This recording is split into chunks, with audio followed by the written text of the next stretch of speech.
오늘 예수님이 자신을 따르던 무리에게 이런 말씀을 하시죠. 좀 충격적인 말씀을 하시는 거예요. 26절, 27절입니다. 무릇 내게 오는 자가 자기 부모와 처자와 형제와 자매와 더욱이 자기 목숨까지 미워하지 아니하면 능히 내 제자가 되지 못하고 누구든지 자기 십자가를 지고 나를 따르지 않는 자도 능히 내 제자가 되지 못하리라. 충격적인 이야기죠. 내 부모를 공경하라는 말은 십계명에도 있는 이야기인데 자기 부모와 처자와 형제 자매 목숨까지 미워해야 된다라는 어떻게 보면 십계명과 반대되는 말씀을 던지시고 그 다음에는 십자가를 지고 나를 따르라 라고 말씀하시는 것도 보통 충격적인 말이 아니죠.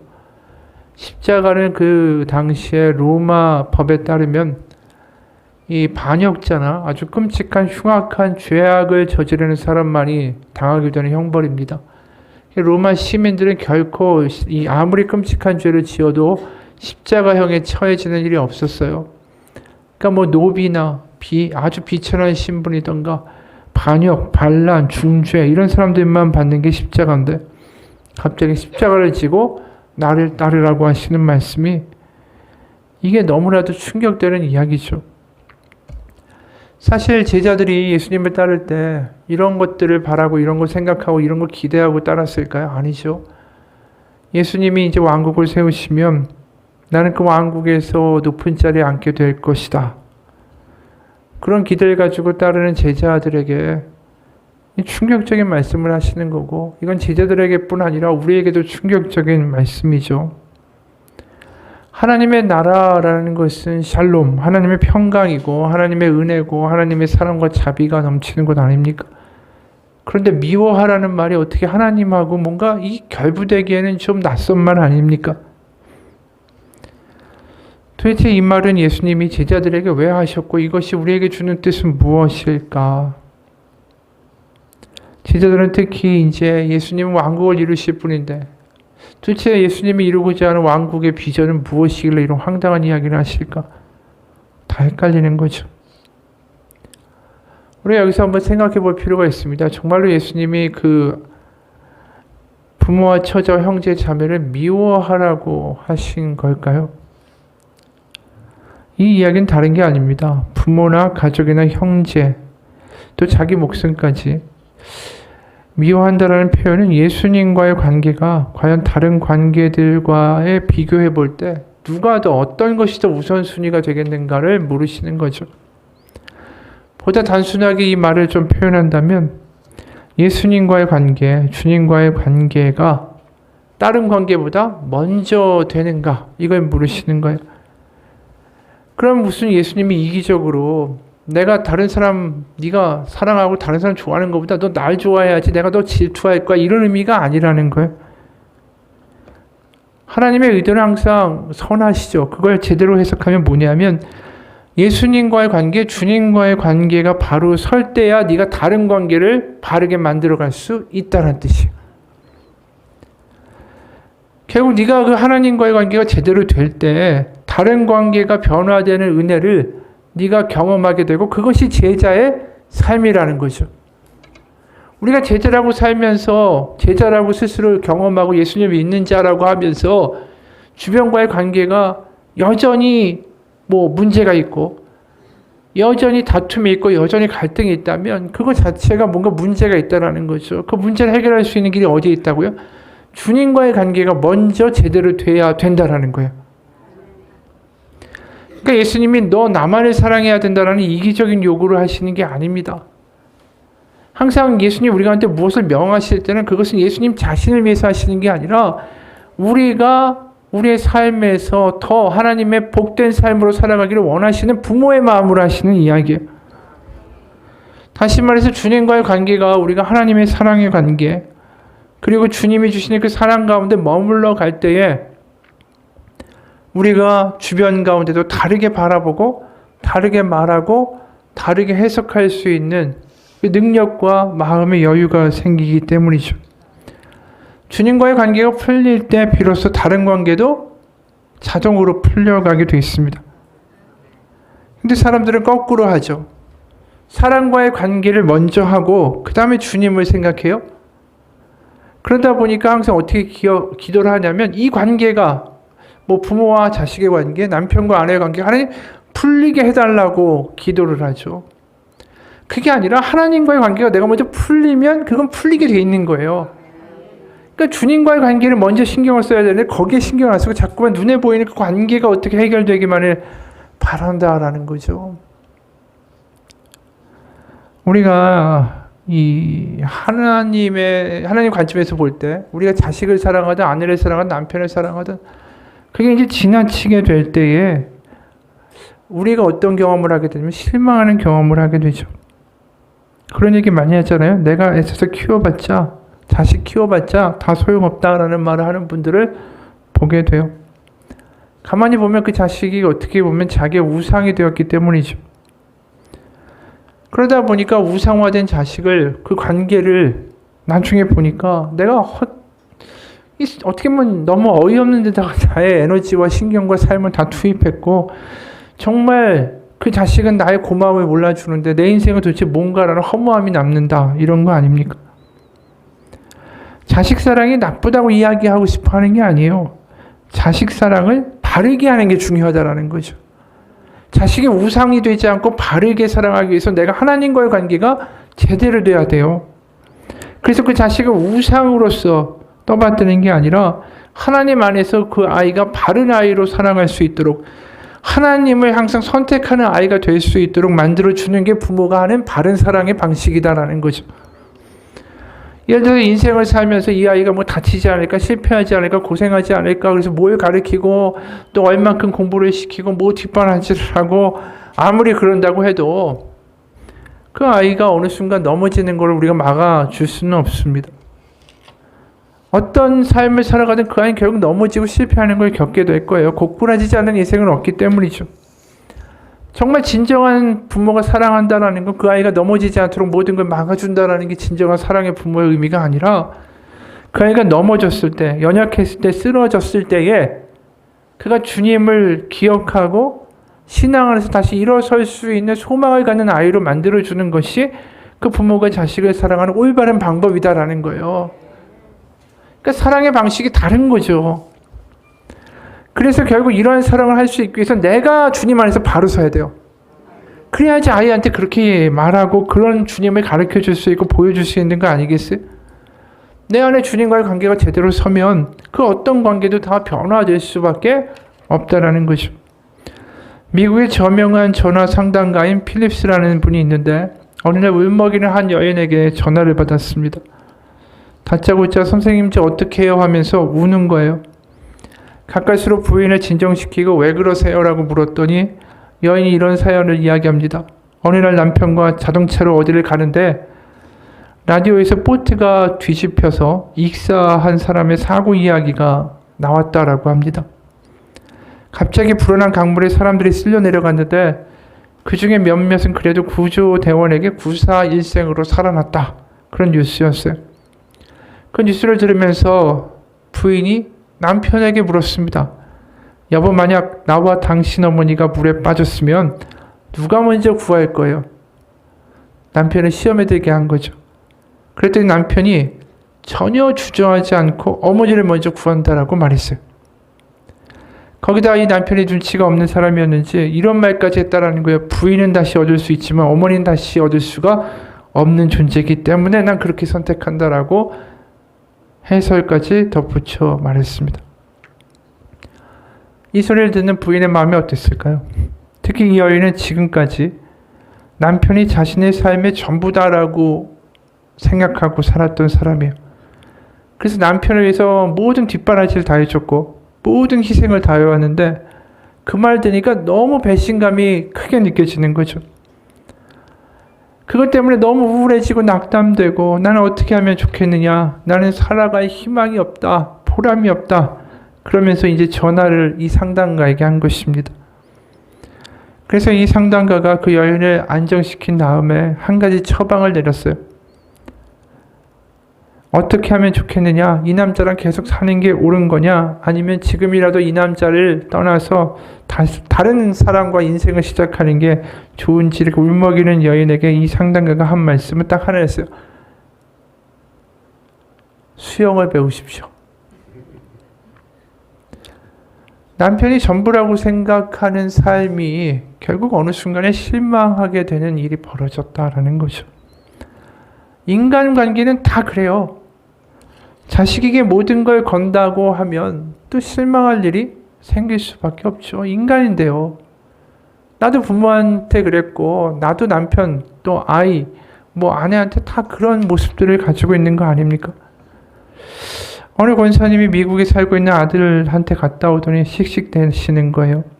아들한테 몇 해 전부터 야, 나 니네 어떻게 사는지 보고 싶다 말했는데 그때마다 아직 우리가 사는 게 자리가 안 잡혀서 여유가 없으니까 몇 년만 참아달라라고 이야기를 한 거예요. 부모 입장에서 얼마나 얘들이 어려우면 그럴까. 그걸 참았어요. 근데 가보니까 나름대로 정말 좋은 집에 살고 있더라는 거예요. 그리고 거실에 가서 딱 사진을 봤는데 거기에 사진 속에 아주 낯이 익은 두 노인이 아들 내외와 나이아가라 폭포에서 서 있는 사진이었습니다. 누구였겠어요? 사돈이었어요. 그 순간 너무 섭섭하다라는 거죠. 이 아들이 친부모보다 장인 장모를 먼저 모신 거죠. 그러니까 이분이 이런 이야기를 해요. 아들 다 소용없어요? 아유, 키워봤자 다 잊어먹죠. 이런 이야기를 하고 실망했다라는 이야기를 하는 거예요. 그래서 세상에서 그런 이야기 하잖아요. 50대 이상의 주부들 사이에서 유명한 이야기. 공부 잘하고 머리 좋은 아들은 국가에 바친 국가의 아들이고 능력 있는 똑똑한 아들은 장모의 아들이고 빚만 지고 능력 없는 아들은 누구 아들이다? 내 아들이다. 이런 이야기가 있다라고 해요. 자식을 키우다 보면 결국 섭섭하게 되는 거죠. 내 노력과 내 헌신과 내 눈물과 내 기도 네가 알아주지 않는다라고. 그런데 우리가 섭섭하지 않을 수 있는 길은 딱 하나뿐이에요. 내 사랑으로 퍼준 게 아니라 그게 주님이 주신 마음으로 퍼줬으면 어떻게 하든 간에 억울하지 않아요. 주면 끝입니다. 왜요? 주님의 마음이 내 안에 있어서 한 거니까. 근데 내 걸 가지고 내가 짜내가지고 막 했으면 우리 인간은 항상 대가를 바라게 돼 있어요. 내가 손해보는 장사를 하는 사람이 어디 있겠습니까? 내가 이렇게까지 해줬는데 너도 그만큼 해줘야지. 그게 안 되면 관계가 이제 갑자기 섭섭해지고 문제가 생기기 시작하는 것입니다. 진정한 사랑이라는 거, 내가 퍼주어도 그것이 하나도 억울하지 않은 사랑을 할 수 있는 길은 내가 주님 안에 있을 때만 가능한 거죠. 내 안에 주님의 마음과 긍휼이 있다면 그 어떤 관계도 또 변화될 수가 있습니다. 왜요? 대가를 바라지 않고 주니까. 그리고 또 그 사람이 어떻게 하든 간에 그 사람이 불쌍해 보여서 내가 기도하면서 나아가게 되면 그 사람을 향한 인간적인 반응이 아니라 하나님이 주신 마음의 반응이 나가게 되고 그걸 그 사람도 알 수밖에 없다는 거죠. 이런 간증이 있어요. 올해 아내와 결혼 30주년을 맞습니다. 저와 결혼할 때 25이었던 아내가 장모님과 함께 산 날보다 저와 함께 보낸 날이 훨씬 많아졌습니다.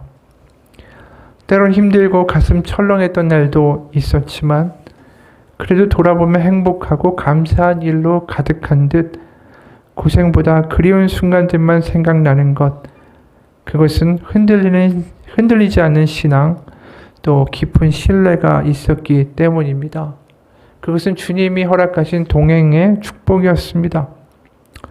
어제 30주년을 저와 함께 해준 아내에게 감사와 사랑을 고백하는 시간을 가졌습니다. 그리고 아내의 손을 잡고 도시의 야경을 내려다보며 함께 걷고 산책하면서 또 우리 인생 남은 것 앞으로도 천천히 꾸준히 그 먼 길 함께 걸어가자 다짐도 했습니다. 허락하신 주님의 은혜 또 부지런히 나누어 주고 예수님과 동행하고 함께 주님을 바라보고 감사하고 사랑하며 그렇게 살고 싶습니다. 아내와의 복된 30년을 돌아보면서 예수님 안에 살아간다라는 게 얼마나 큰 축복인지 더욱 절실하게 깨닫게 됩니다. 예수님과의 관계는 부부관계 이상입니다. 주님을 깊이 만나면서 나에게 일어난 가장 큰 변화 중에 하나는 예수님을 사랑하게 된 것입니다. 전에는 아내 생각을 할 때가 예수님 생각할 때보다 더 많았습니다. 눈에 보이는 아내였고 눈에 보이지 않는 예수님이었기 때문이죠. 그런데 지금은 눈에 보이지 않은 예수님 생각이 더 많이 납니다. 제가 말하거나 행동할 때 마음대로 하게 되면 제 마음에 주님이 주시는 양심의 가책이 느껴집니다. 전에도 성령의 근심이라는 것이 뭔지 듣긴 했지만 이제는 그것이 조금씩 경험되는 것 같습니다.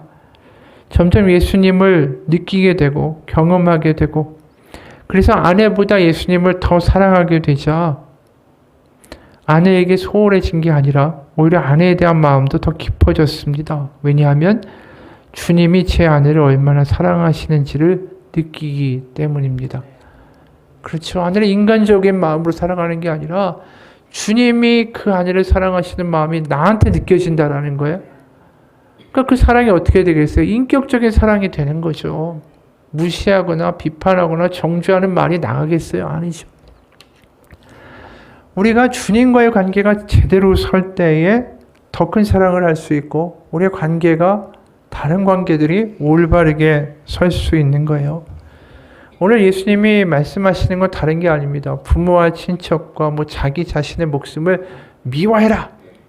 이런 어떤 단순한 표면적인 의미가 아니라 분명하게 너에게 좋고 옳은 게 무엇인지를 알고 그것을 선택하라는 거죠. 그 옳은 게 뭘까요?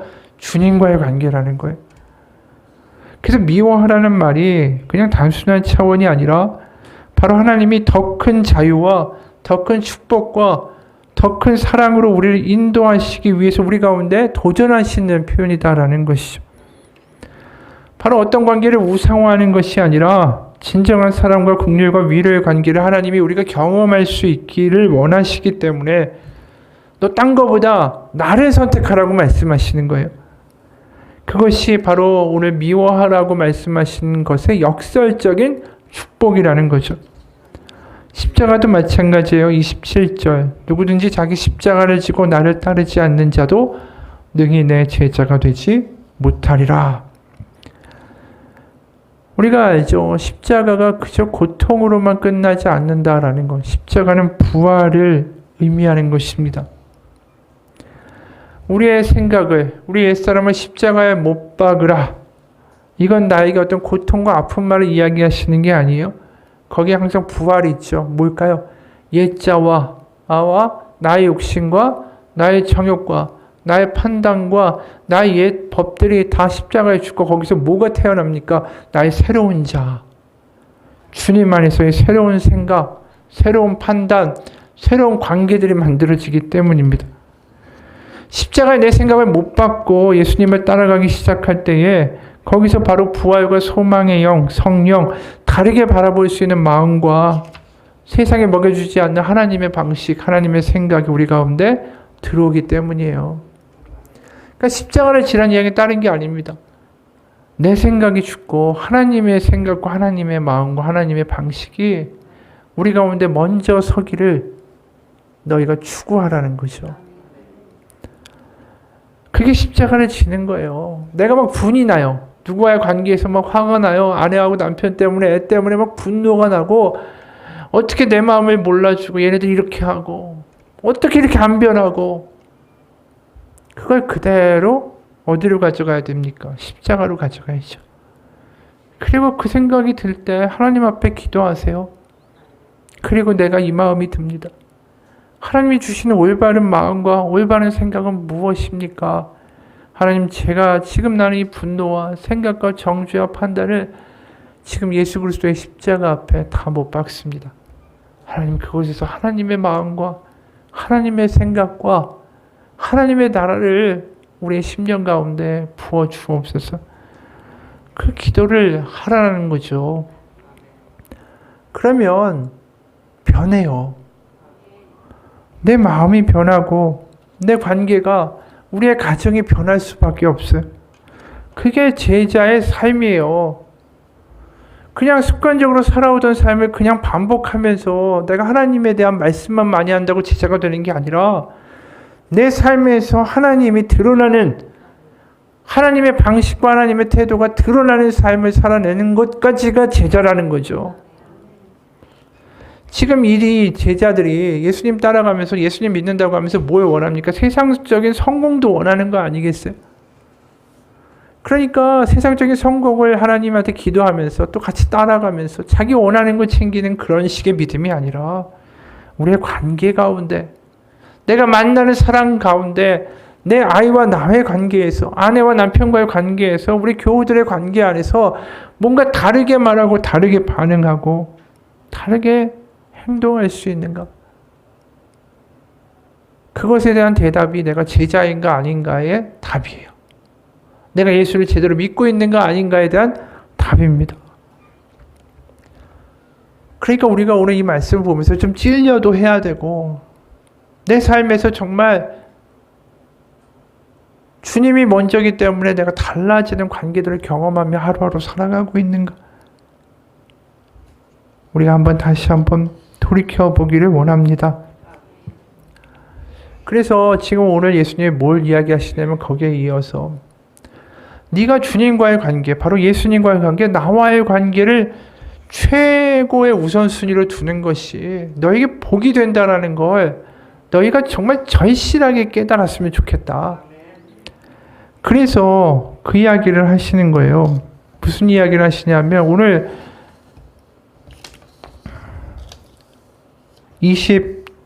28절부터 32절까지 보면 앞에 맥락하고 좀 너무 동떨어진 이야기 같이 느껴지는 게 있어요. 십자가를 져라, 부모와 처자와 형제와 자매를 미워해라. 그 다음에 갑자기 28절에 너희 중에 누가 망대를 세우고자 할진대 자기의 가진 것이 준공하기까지 조카하는지 먼저 앉아 그 비용을 계산하지 아니하겠느냐. 이게 앞에 말하고 어떻게 이어지는지 모르겠어요. 그렇죠? 갑자기 망대를 지으려고 하면 준공할 때까지 다 계산하지 않겠느냐. 29절에 만약에 계산하지 않고 하다가 돈이 떨어지면 기초만 쌓고 못 쌓으니까 사람들이 다 비웃게 되지 않겠느냐. 또 31절에 뭡니까? 어떤 임금이 다른 임금과 싸우러 갈 때에 자기는 1만 명의 병사가 있어요. 저건 2만 명의 대군을 데리고 옵니다. 그럼 당연히 계산하지 않겠느냐라는 거죠. 그래서 감당하지 못할 거면 32절에 그 대적이 아직 멀리 있을 때 사신을 보내어 화친을 청하지 않겠느냐. 이야기는 뭡니까? 하나님이, 지금 예수님이 우리 가운데 네가 제일 먼저 중요하게 우선순위로 두어야 할 것은 하나님과의 관계다. 이 우선순위에 대한 이야기를 하실 때에 우리 보고 이야기하시는 거예요. 네가 자꾸만 이게 사람과의 관계, 사장과의 관계, 거래처와의 관계, 또 여기가 이득되는 관계, 내가 보살펴줘야 되는 관계, 또 보살핌을 받기 위한 사랑의 관계, 이런 계산 저울질 하지 말고 네가 하나님의 관계가 제일 먼저 중요하다라는 우선순위를 두는 게 너 인생에서 가장 중요한 거다라는 거죠. 그러니까 계산하고 생각해 보라는 거예요. 하나님과의 관계가 얼마나 중요한지에 대해서 네가 고민을 좀 해보라는 거죠. 우리가 고민 안 하잖아요. 그냥 주일날 와가지고 예배만 드리고 나 할 거 다 했어 이러죠. 그러고 나서 밖에 나가서 세상의 관계 방식대로 다 살아가죠. 그게 아니라 한번 가만히 앉아서 생각해 보라는 거예요. 내가 매 관계에 있어서 거래 관계, 이익의 관계, 사랑의 관계, 그 어떤 관계든 간에 정말 하나님부터 먼저 생각하면서 살아가고 있는 거. 그게 중요하다라는 거죠. 그리고 그것을 우리가 계산해 볼 때 이 복음서에서 하나님이 얼마나 좋은 아버지인지에 대해서 예수님이 너무 이야기를 많이 하셨어요. 그러니까 내가 하나님이 정말 나에게 선한 아버지다라는 게 믿겨지고 경험되고 그것이 충만하게 나에게 이제 있게 될 때에 하나님을 먼저 선택하는 것은 당연한 거 아니겠느냐. 그런 논리로 지금 이어지고 있는 거예요. 실제로 이 복음서의 앞부분에 예수님이 얼마나 하나님이 좋은 아버지다, 선한 것을 주기 위한 아버지시다라는 것을 강조했는지 몰라요. 그렇기 때문에 그 어떤 관계보다 예수님 또 하나님과의 관계를 선택하는 것이 마땅한 거다라는 식으로 지금 이야기하고 계신 거예요. 마태복음 6장 26절부터 32절 공중의 새를 보라 심지도 않고 거두지도 않고 창고에 모아들이지도 아니하되 너희 안에 아버지께서 기르시나니 너희는 이것들보다 귀하지 아니하냐. 30절, 31절, 32절. 오늘 있다가 내일 아궁이에 던져지는 들풀도 하나님이 이렇게 입히시거든 하물며 너희일까 보냐. 믿음이 작은 자들아. 그러므로 염려하여 이르기를 무엇을 먹을까 무엇을 마실까 무엇을 입을까 하지 말라. 이는 다 이방인들이 구하는 것이라. 너희 안에 아버지께서 이 모든 것이 너에게 있어야 할 줄을 아시느니라. 이야기는 뭐야? 하나님의 관계가 1순위가 되어야 된다는 이야기 하시는 거잖아요 지금. 그러니까 뭘 입어야 되고 어떻게 해야 이득이 되고 어떻게 해야 내가 잘 될까에 대한 생각보다 하나님과의 관계를 1순위로 두는 것이 너에게 복이다. 왜요? 하나님이 선한 아버지시기 때문에. 그 관계가 그 어떤 것보다 1순위고 우선순위가 되어야 된다. 그걸 한번 헤아려 보라는 거예요. 망대를 짓는 사람의 이야기, 또 적과의 화친하는 왕의 이야기, 이게 다 계산하고 생각해 보라는 거죠. 그것뿐이 아니에요. 누가복음 18장 6절 7절 보면 예수님 이런 이야기도 하시죠. 주께서 또 이르시되 불의한 재판장이 말한 것을 들으라. 하물며 하나님께서 그 밤낮 부르짖는 택하신 자들의 원한을 들어 풀어주시지 아니하겠느냐. 저에게 오래 참으시겠느냐. 이 문장에서 가장 은혜가 되는 단어가 뭔지 아십니까? 하물며라는 단어예요. 하물며. 악한 재판장도 너희의 원한을 풀어줄 수밖에 없다고 하는데 하물며 너희의 하늘 아버지께서 어떻게 모른다고 하시겠느냐. 누가복음 11장 11절에 13절. 너희 중에 아버지 된 자로서 누가 아들이 생선을 달라 하는데 생선 대신에 뱀을 주며 알을 달라 하는데 전갈을 주겠느냐. 너희가 악할지라도 좋은 것을 자식에게 줄 줄 알거든. 하물며 너희 안에 아버지께서 구하는 자에게 성령을 주시지 않겠느냐 하시니라. 여기에는 뭐예요? 하물며라는 이야기가 들어있죠. 악한 자도 이렇게 하는데 하물며 선한 너희 아버지께서 어떻게 너희를 모른 채 하시겠느냐. 그래서 우리를 사랑하사 그 아들 예수 그리스도까지 이 땅 가운데 보내신 하나님 아닙니까? 그럼 그걸 깊이 생각해 봐야죠. 야, 내가 이 하나님과의 관계가 정말 깊어지는 게 굉장히 중요하구나. 그냥 지나가다가 한번 나 하나님 믿어요가 아니구나. 그 관계에 대해서 곰곰이 생각하고 그것을 먼저 할 수 있는 사람이 되는 것이 제자다. 그럼 마땅한 거 아니겠어요? 하나님이 우리를 이처럼 사랑하사 그 아들을 주셨다면 우리도 그 사랑의 진심에 대해서 진지하게 고민하고 생각하고 반응하는 게 당연한 거 아니겠습니까? 그걸 제자라고 하는 거죠. 하나님의 사랑을 그저 쉽게 생각하고 그냥 받아들였다가 저기 그냥 내 편할 때만 펼쳐보는, 저쪽에 던져버렸다가 내가 아쉬울 때 갖다가 쓰고, 이게 아니라는 거죠.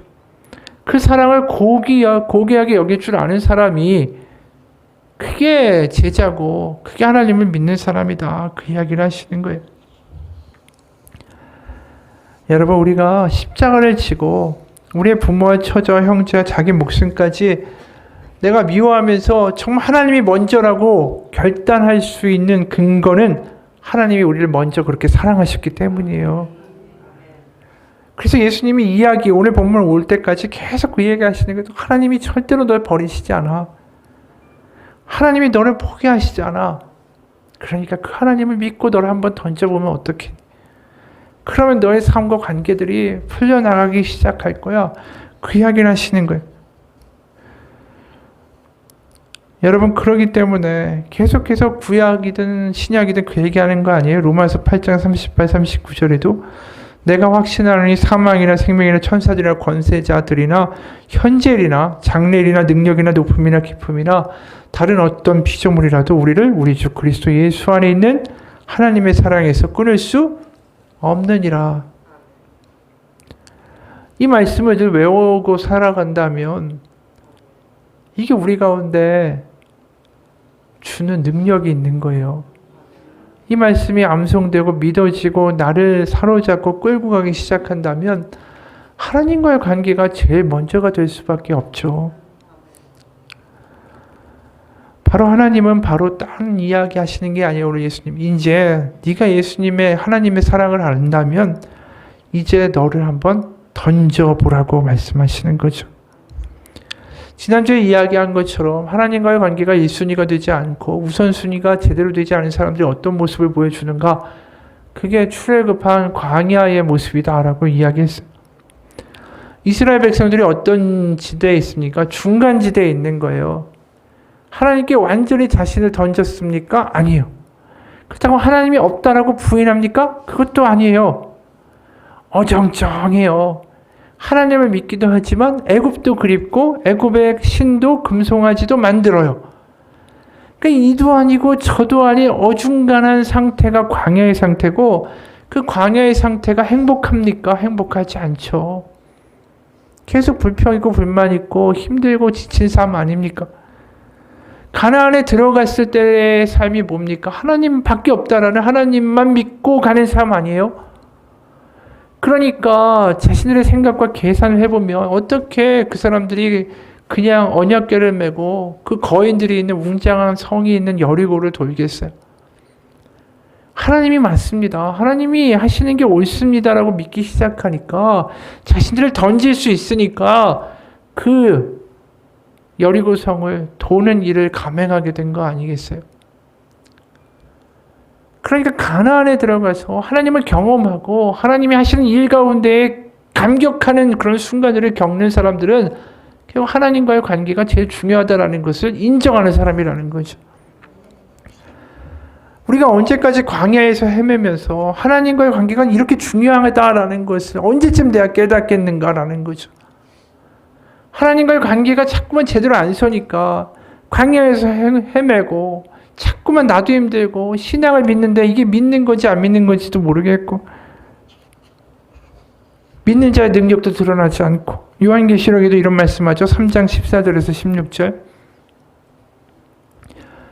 라우디게아 교회의 사자들에게 편지하라. 아멘이시오 충성되고 참된 증인이시오 하나님의 창조의 근본이시니가 이르시되 내가 너의 행위를 아노니 네가 차지도 아니하고 뜨겁지도 아니하도다. 네가 차든지 뜨겁든지 하기를 원하노라. 네가 이같이 미지근하여 뜨겁지도 아니하고 차지도 아니하니 내 입에서 너를 토하여 버리리라. 이게 딱 광야의 이야기잖아요. 아예 애굽으로 돌아가든지 아예 가나안으로 들어가든지 그 중간에서 어정쩡하게 헤매지 말라고 말씀하시는 거죠. 저번 시간에도 이야기했지만 공중근해 서커스에서 타는 사람들 보면 한 사람은 공중근해를 잡고 있고 한 사람은 또 저쪽에서 오죠. 그럼 한 사람은 이제 그네를 놓고 두세 바퀴를 돌고 다른 사람이 타고 있는 그네에 몸을 던지고 그 사람의 손을 딱 잡고 반대편으로 가는 게 이 공중근해 아닙니까? 근데 이 폴 트루니에라는 기독교 심리학자 이런 이야기를 했어요. 자기의 그네를 놓고 상대방의 상대방의 손을 잡기까지의 그 시간을 중간지대의 불안이다라고 이야기해요. 그러니까 아예 하나님의 손을 저쪽 사람을 딱 잡으면 불안이 없는데 이 중간에서 이쪽도 놓고 저쪽도 못 잡은 어정쩡한 상태를 중간지대의 불안이라는 거죠. 그러니까 우리의 신앙도 이쪽도 아니고 저쪽도 아닐 때 불안한 거예요. 항상. 걱정이 많죠. 오늘 예수님이 우리 가운데 도전하시는 건 뭐냐면 과감하게 이쪽을 놓고 저쪽을 향해서 뛰라는 거예요. 그러니까 미워하라. 극단적인 표현을 하시잖아요.